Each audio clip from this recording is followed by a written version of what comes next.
Hi, this is Asa, and welcome to my audio experience.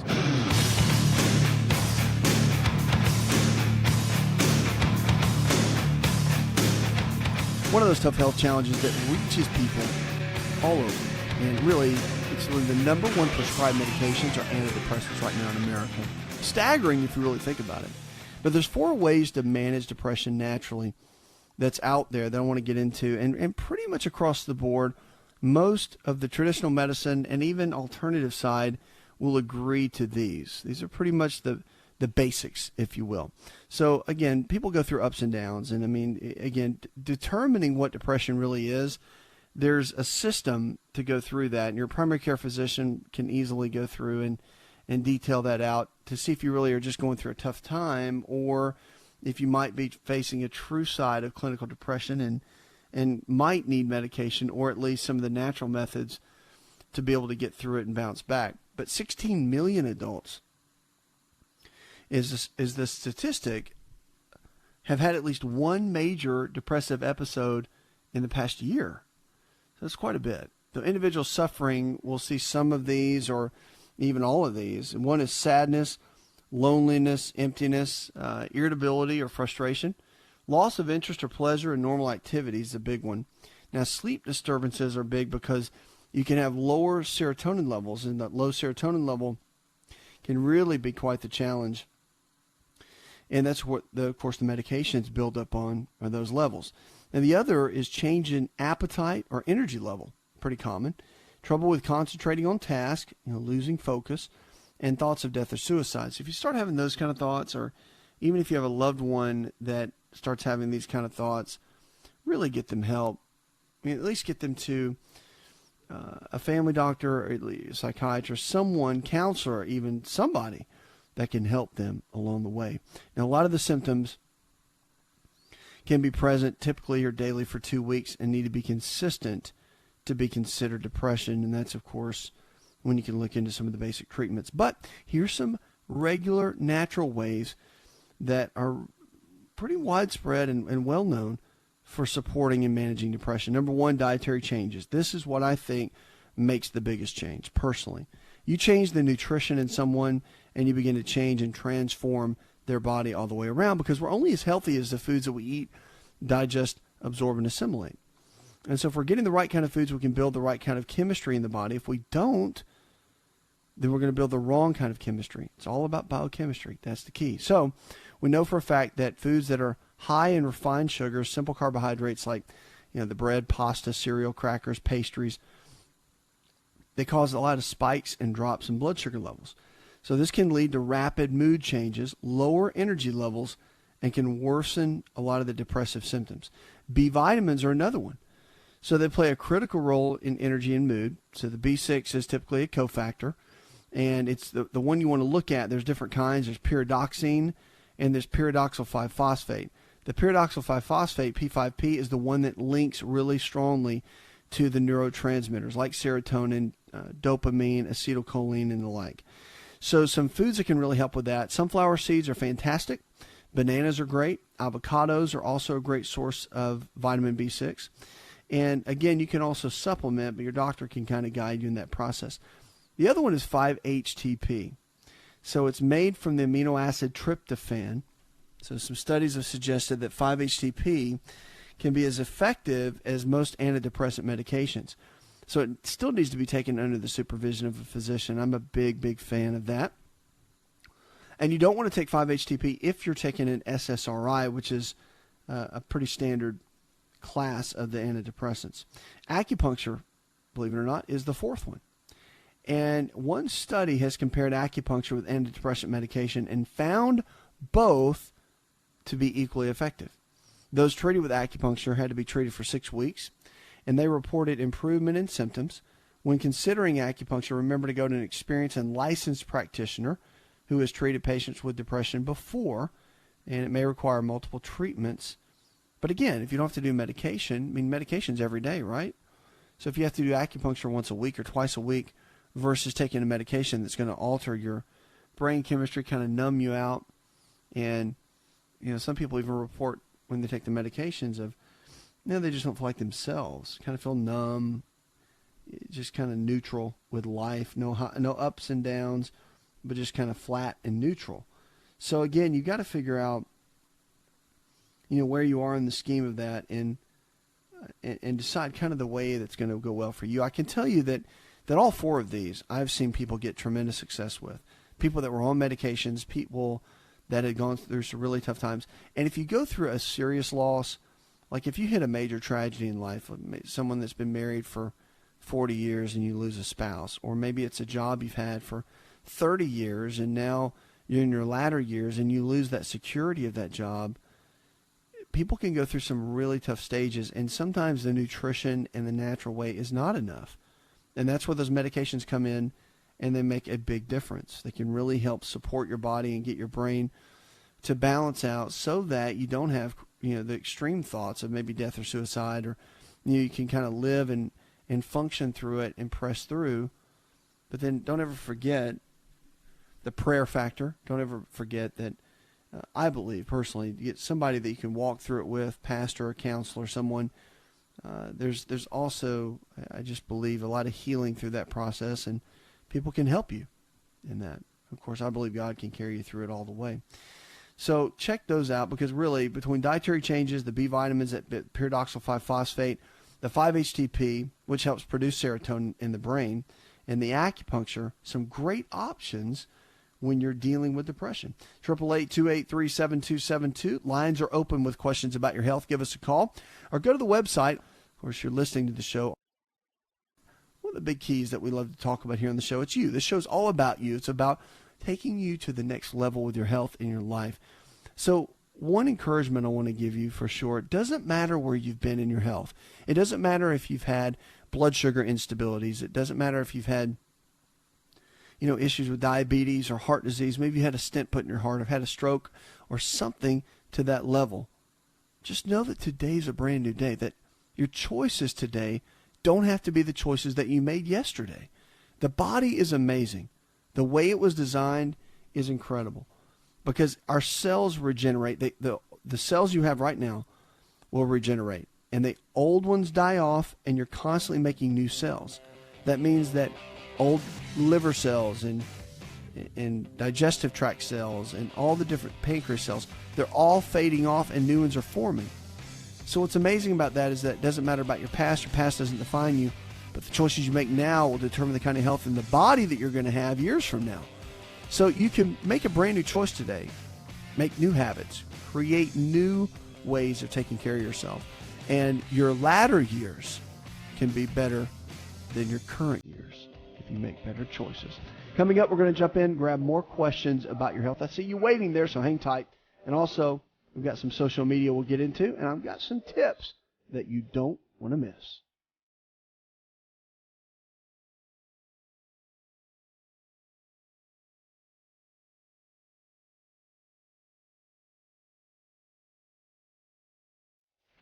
If you're looking for increased strength, increased endurance, and better recovery, then look no further than an all-natural nutritional supplement called creatine hydrochloride. Concrete is the brand, and it's the most absorbable form of creatine hydrochloride found today. Now, creatine is not just for athletes. You've probably heard that before, but Concrete creatine hydrochloride is for the everyday person looking to improve their health. Listen, I started taking creatine in college when I was a strength and conditioning coach at Florida State University, and I've taken it ever since my college years, and it's made a massive difference in my life. Everything in my body, I believe, is functioning better because of creatine.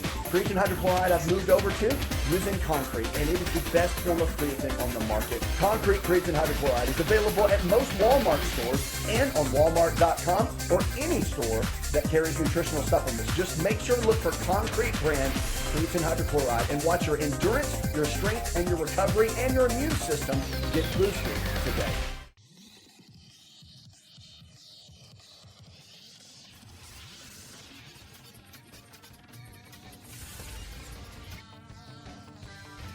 To find out more, connect with On Call Radio online at InShapeNetwork.com.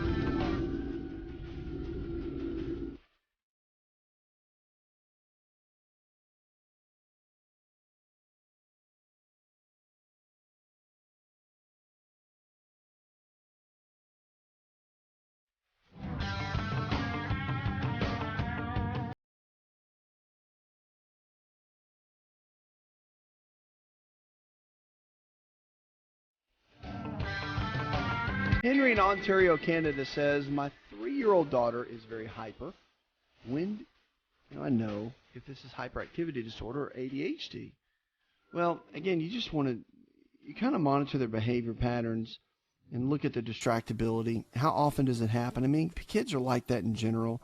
The funny thing is, when we were younger, the diagnosis really was not prevalent at all. I mean, it came a little bit later. So, I mean, do kids really have ADHD? It just depends. You got to go take them to the pediatrician and let them do some of the various testing that's done in office to kind of evaluate that. But, again, you have to look at patterns over time, and that's what the physician will find out. But it's a challenge because I think there's a fine line of putting them on the medication versus not. And, modifying the diet makes a big difference. Taking a child off gluten, for example, which is tough, and sugar and the processed carbohydrates and all, that can play a big role. And you can notice a big difference when that happens within their behavior even, and increasing the omega-3 fatty acids.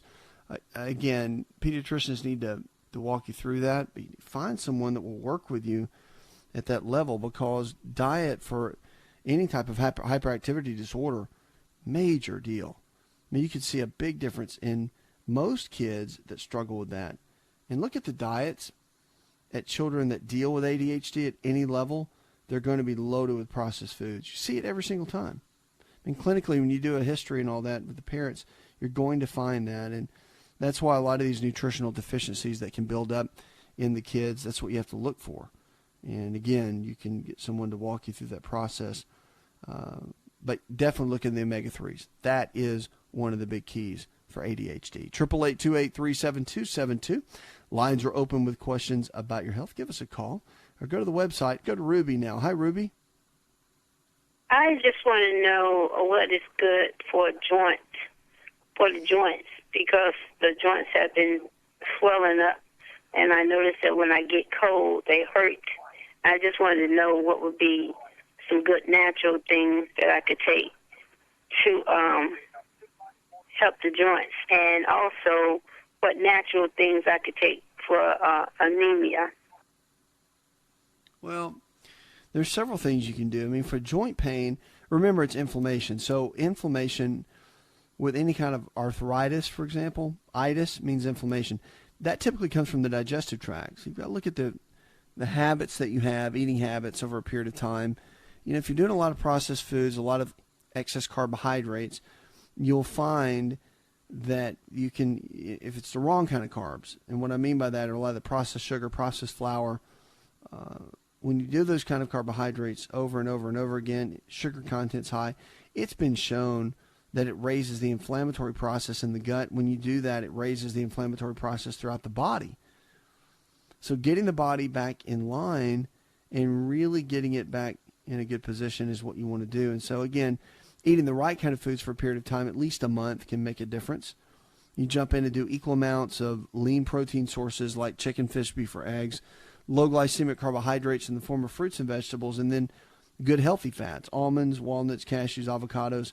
Putting the right kind of foods together gives you the nutrition that your body needs and can get you functioning at a much better level. So that's where I would start, really, when it comes down to it, because at the end of the day, when you're dealing with arthritis, especially osteoarthritis, not getting into the rheumatoid arthritis, the dietary changes make the biggest difference. Now, there's a product out that is homeopathic based and based on amino acids, which are proteins, completely natural, non-addictive, and I've seen people in the worst pain ever do extremely well with this product.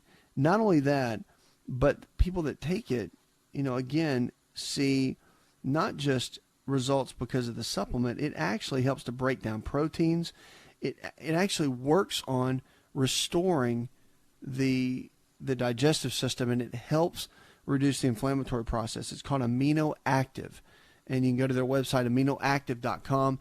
It is incredible. One of the best products I've seen. It's university tested. They're doing all kinds of double-blind studies on it now. It'll end up being like the natural go-to for any kind of pain or inflammation in the marketplace. I really believe that's where it's headed. It's that good. So I would check that out, aminoactive.com. But yeah, I mean, those are some basic tips.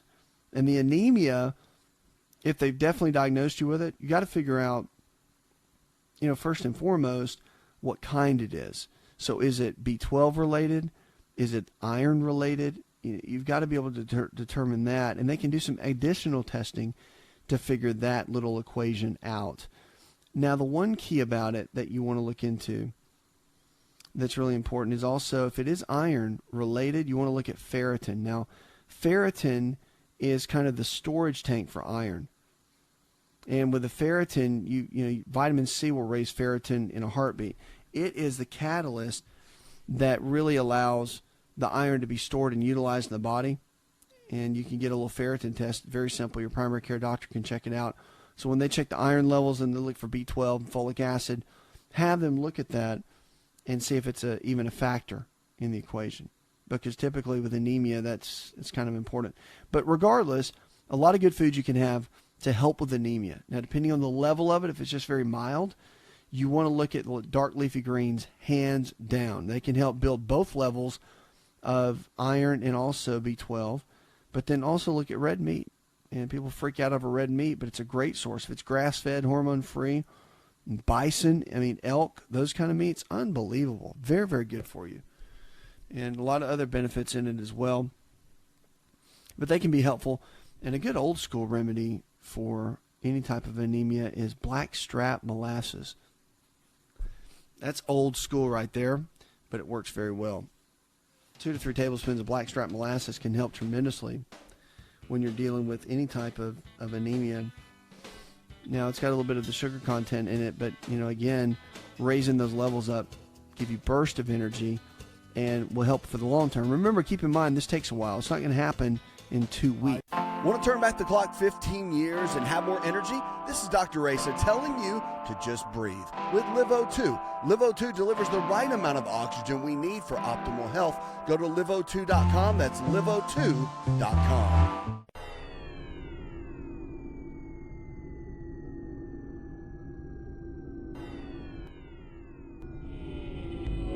To find out more, visit the show online, InShapeNetwork.com.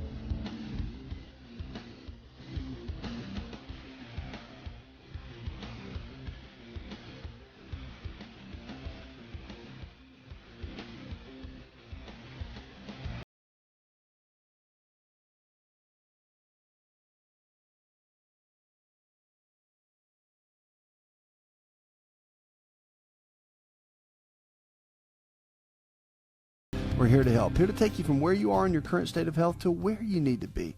It's all about thriving. It's all about lifestyle, and it's about the choices that we make every day, because that can transform your health more than anything else. Hearing loss is a big topic too. Rheumatoid arthritis really does affect more than your joints. Now they're saying, according to the Arthritis Foundation, they're saying now that with a lot of reports over the years that rheumatoid arthritis can actually create hearing loss. So Mayo Clinic did a study, was published recently, and they found that hearing loss increased with people with rheumatoid arthritis. Most rheumatologists were not aware of the increased risk of hearing loss in RA. So this is a new finding, and at Ohio State University, Wexner Medical Center near Columbus, they said it's not something that we would routinely screen for, but now it's become part of our normal routine. So if you deal with any type of hearing loss and have joint pain along with it and have never been diagnosed with anything, go to your doctor just to double check and make sure that the two aren't kind of stemming hand in hand, and maybe there's some underlying issues that have not been addressed. So a lot of the RA medications, the biologics, they said really don't have the links in them, but they're saying there's a lot to do with the connections. And here's some of the reasons, or some of the connections, they say, rather, basically with the two. So, however, they say that 1% of all cases deal with hearing loss. Most rheumatologists are familiar with some of this, but not to the extent we're seeing now. So, again, number one, you want to let your doctor know if any over-the-counter drugs you take, because they said some of the reactions with some medications that they found in this study could have been some of the reasons why. So you want to look at drug interactions, number one. You want to also, this is has nothing to do with RA, I think, but avoid long exposure to loud noise. Be careful with the earbuds and also the iPods and the personal devices and listening to a lot of really, really loud music. Be cautious.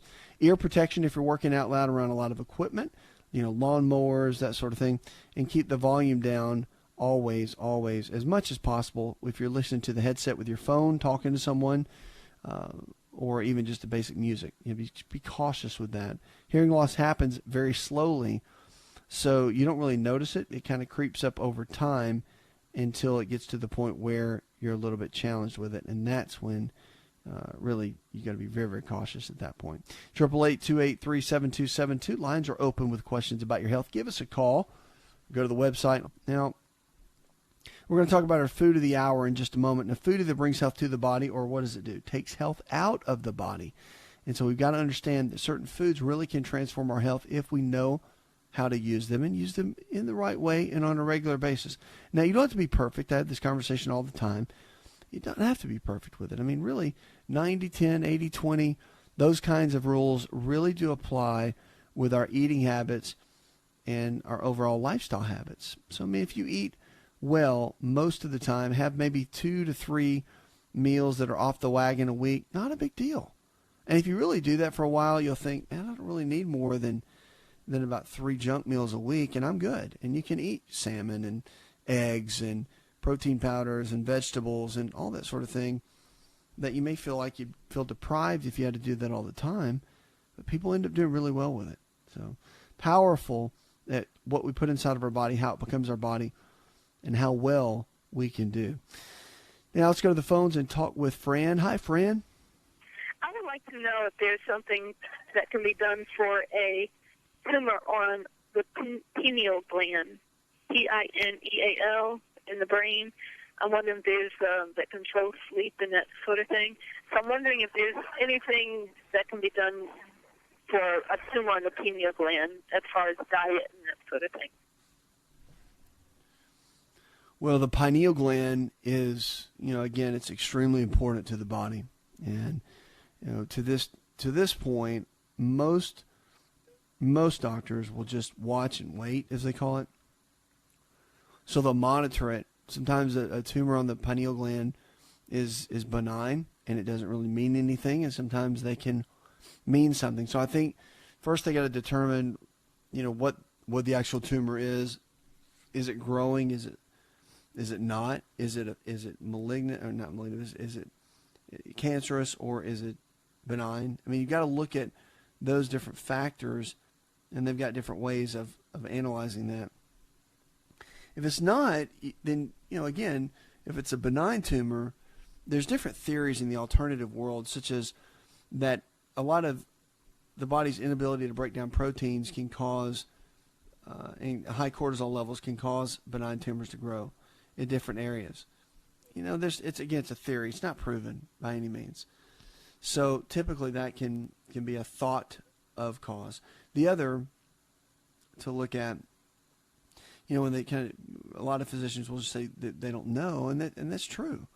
So a lot of times we don't know what caused something like that. But the good news is if it's benign and it's not creating any changes within the body, if it's affecting your sleep a little bit, there's ways to work around that to help support the circadian rhythm and to build those levels up. But if it's not affecting it at any level, then I would tend to agree with what the physicians are saying and just watching and waiting. The best way to do anything when there's something weird going on in the body and there's just not a lot of explanation is to begin to build up your habits. So your eating habits, getting everything pretty balanced out. I mean, equal amounts, lean protein sources, chicken, fish, beef, or eggs, low glycemic carbs, and then, like fruits and vegetables, and then your healthy fats, your almonds, your walnuts, your cashews, your avocados. All of those together make the biggest difference. Look at your exercise habits as well, making sure you're doing, I would say at least 10 to 15 minutes a day, 5 to 6 days a week. Just get out and walk. If your habits will follow, or prelude rather, what your goals are, you can make huge strides in your health, and you don't have to be stuck where you are. 888-283-7272. Lines are open with questions about your health. Give us a call or go to the website. Now, cantaloupe is our food of the hour. Powerful food that makes a big, big difference. A lot of nutrient diversity in this. Of course, it's loaded with the B vitamins, vitamin B1, B3, B6, and folate, as well as vitamin K and the magnesium and the fiber. So it ranks very, very high, even up there with raspberries and strawberries, which rank extremely high with high vitamin C content. Now, the cantaloupe contains more beta-carotene than alpha-ketotene, but because it contains both the carotenoids, it also contains both of their derivatives, including the lutein and the like. So it's got a lot of vitamin B, vitamin E as well. So with antioxidants that are high in it, you've got a lot of the polyphenols. And polyphenols are amazing. They do very, very well within the body. A lot of researchers understand the metabolic syndrome, which is,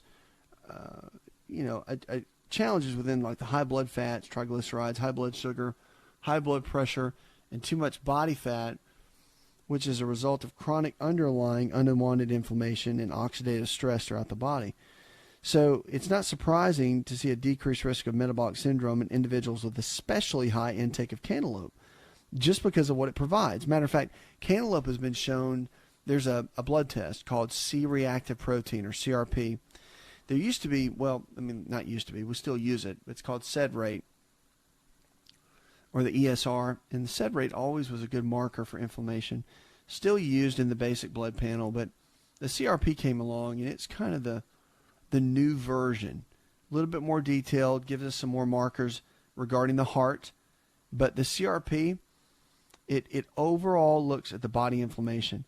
So when you look at it, one study documented that the benefits of cantaloupe prevention, they say with eating about 5 fruits a day, which equates to about 12 ounces, they assumed that the study participants, when looked at it, that their approach might help all of us, really, when it comes down to inflammation and chronic oxidative stress. But they found that when they ate the cantaloupe, that the CRP markers came down considerably. Now, they didn't list the numbers, so I don't know what the exact numbers are, but considerably is pretty powerful. I mean, the fact that it even got it to move is a big deal.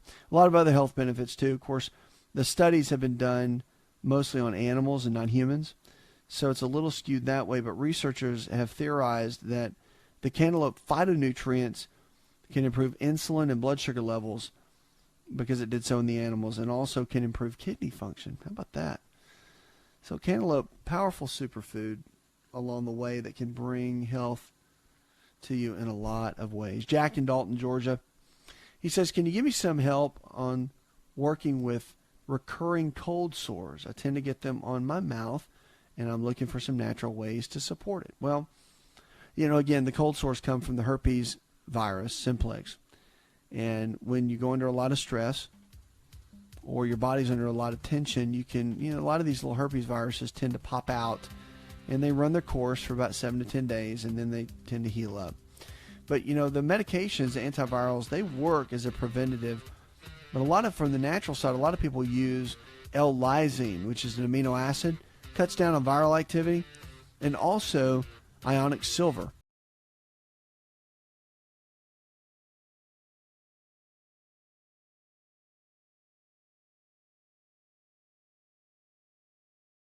Stress levels managed. I know it's hard to eliminate stress, but managing stress levels is the absolute key. Coming up, we're going to jump in more questions about your health, and I've got some social media I need to jump into.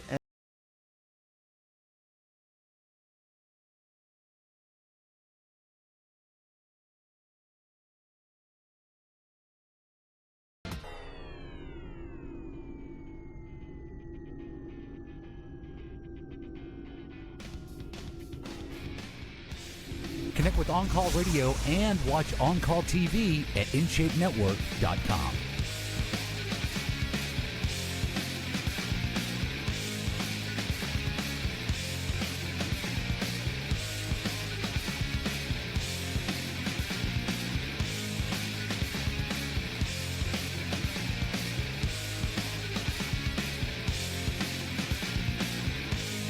What are you struggling with? Let's talk about it. Diabetes, heart disease, arthritis, fibromyalgia. It all comes down to the choices we make every single day.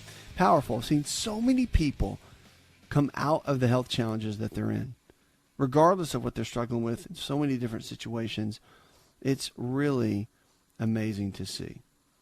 So at the end of the day, when you're looking at ways to support the body, you start with nutrition first. Always. The foods you eat matter more than anything else. And then also look at your exercise patterns.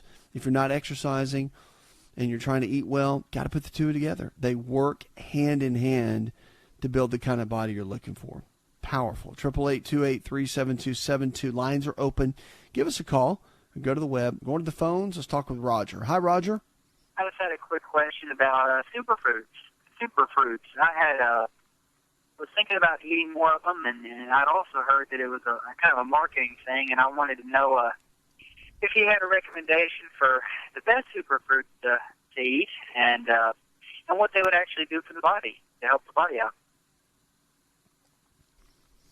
Well, there's categories. I mean, we in the health world we talk about superfoods and superfruits.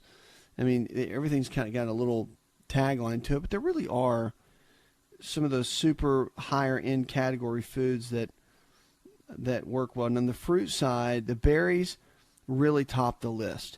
And all the different berries, because of the deep, rich polyphenols that they have in them, the darker the color, the better. So many anti-cancer properties. I mean, study after study after study have been done. I mean, take blueberries, for example. They are powerful in what they can do in the body. I mean, literally, it just, you read the list of it, from diabetes to cancer to heart disease to Crohn's disease. I mean, the list goes on and on. They're so powerful.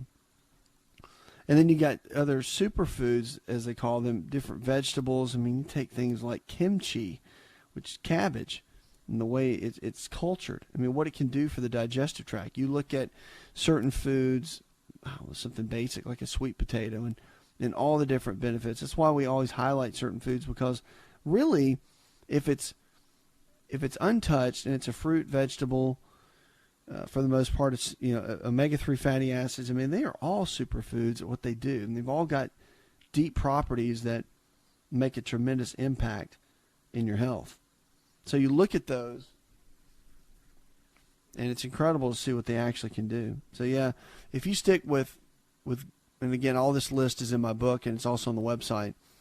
But if you stick with good basic whole foods, where man has not tampered with it, right? So an apple is better than an apple pastry. I mean, and really, I mean, it's, you think about it, and people think they eat those kind of things and they think, oh, well, it's got apples in it. It's got to be healthy. But really, if you eat foods in their original design, you're going to do very, very well. Oh, that's across the board, and can do, really, really well. I see so many people that restore their health just by better eating habits. It's incredible. So you could start there and really begin to win if you're looking at the preventative side. How you eat, they say, can possibly either affect back pain in a negative way or not. Now, back pain is something that pretty much, they say, about 90% to 95% of every person will experience some type of back pain at some point in their life. So when it comes to inflammation, and really this goes along with inflammation throughout the body, there's certain ways you can eat to lower the inflammatory process. So John Spallino, he's a physician at the Laser Spine Institute in Tampa, Florida, says inflammation will run rampant throughout the body, cause all kinds of issues and problems, including low back pain. So creating an anti-inflammatory diet to battle back pain becomes much more important. The best thing, though, is if you're prone to back pain, to follow some of these basic diet tips. Now, most importantly, a plant-based diet with flax and chia seeds is probably your best bet to avoid a lot of the inflammation. And then again, plenty of the omega-3 foods like salmon, mackerel, sardines, herring, black cod, tuna, and trout. Those are some of your best fish choices. The naturally pigmented produce, which is the key part of the anti-inflammatory diet. This is all in my book. And there was a Neil Levine, who's a clinical nutritionist, said recently at the American Nutrition Association, if you're looking for foods that reduce back pain and are high in nutrition, carrots, beets, sweet potatoes, cherries, berries, grapes, and red wine, also pomegranates and watermelon are very beneficial. Now, a lot of the herbs and spices can help too. They're known to do that. Basil, cinnamon, ginger, rosemary, garlic, curcumin, onions, oregano, and even turmeric can help in this process. And the teas are always beneficial. These have been around and known for quite some time. The oolong tea, the white tea, and the green tea are fantastic and extremely beneficial. Dr. Spallino also added that olive oil and brightly colored fruits and vegetables have been helped to lower the inflammation as well. Strong back pain fighting properties with kale, spinach, and broccoli. They top the list. Some other good food choices, though, in the anti-back pain diet: avocados, nuts, of course, almonds, walnuts, pecans, Brazil nuts, lean proteins, chicken, and turkey make a big, big difference. And even the beans and cocoa can help. So staying pain-free, they said a lot of these different foods can make a big difference. Watch for calcium, getting enough of it, but getting enough vitamin D can help as well. Puts another hour in the charts. I want to thank our producer, Jay Patrick, engineer John Garrison, and the rest of the team. Go to one person, something you learned on this show.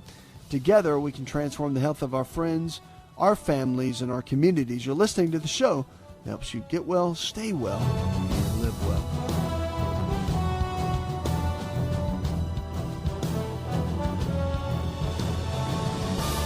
Did you know you could listen to the AsaRx audio experience on Spotify and Pandora? For all the ways to watch and listen, check out our show page at asarx.com/experience. Hi, it's Asa. I'm giving you a copy of my best-selling book for free to help you in your health journey today. I'll pay for the book. All you do is just cover the small shipping and handling costs. Go to asarx.com and get your free book today. This episode is over, but check episode notes for links to products and services you've heard about on this episode. Thanks for listening and subscribing. Please share the AsaRx audio experience with others and stay in touch by giving us your comment or review.